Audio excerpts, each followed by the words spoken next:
This is my outfit, and this is my visual aid.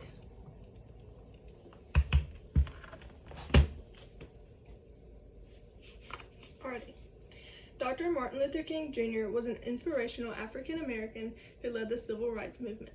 Dr. King appeared to convince Americans across the country to embrace racial equality. He gave a meaningful speech about freedom of African American slavery. With my recent research, I am able to tell you about this man and the achievements he has accomplished. The commemoration of his life has relevance in today's time, influencing global perspective, and have been used to advance other causes. His speech influenced social normalities in his time by the strength behind his behaviors. Now, I would like to tell you how Dr. King's speech continues to have a positive influence today. Martin Luther King Jr.'s original name, Michael King Jr., was born on January 15, 1929 in Atlanta, Georgia. At 19 years old, Martin Luther King Jr. graduated college and at 26 was a well-respected pastor of an influential African-American church in his city of Montgomery, Alabama.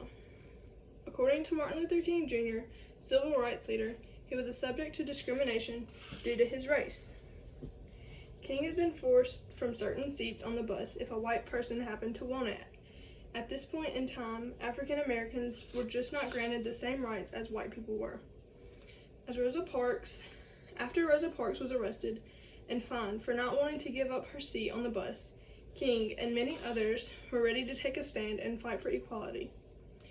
King and his family moved to his native city of Atlanta, where he became a co-pastor with his father of the Ebenezer Baptist Church in 1960.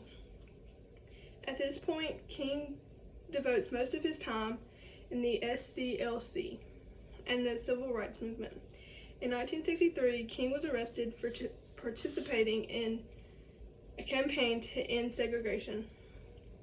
While in jail, he wrote a letter known as the Letter from Birmingham Jail. This was a letter explaining his philosophy of nonviolence and why he would continue to protest. The March on Washington was an event to draw attention to continuing challenges and inequalities faced by African Americans. This massive protest took place August of 1963 in front of the Lincoln Memorial in Washington, D.C. This is also when Martin Luther King Jr. gave his famous I Have a Dream speech. This was a peaceful protest where there were musical performances, speeches, politics. All Americans began marching for their civil rights. The Nobel Peace Prize was awarded to Martin Luther King Jr. in 1964 for his nonviolent struggle for civil rights for the African American population. Dr. King was 35 when he received this award, making him the youngest man to have received this prize. His award was $54,123, and he chose to turn it over to further the civil rights movement.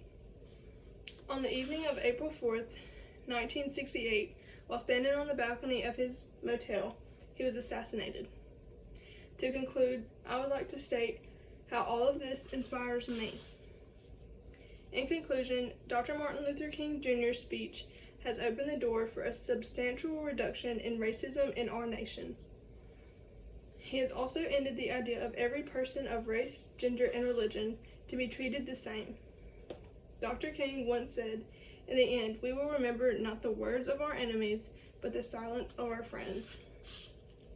Dr. King was a very successful young man. He graduated college at 19, became a preacher, and was the youngest man to win the Nobel Peace Prize. Dr. Martin Luther King Jr. stood up for what he thought was right to gain the equality and fairness they deserved. We should always do our best to fight for fairness in whatever we face in life.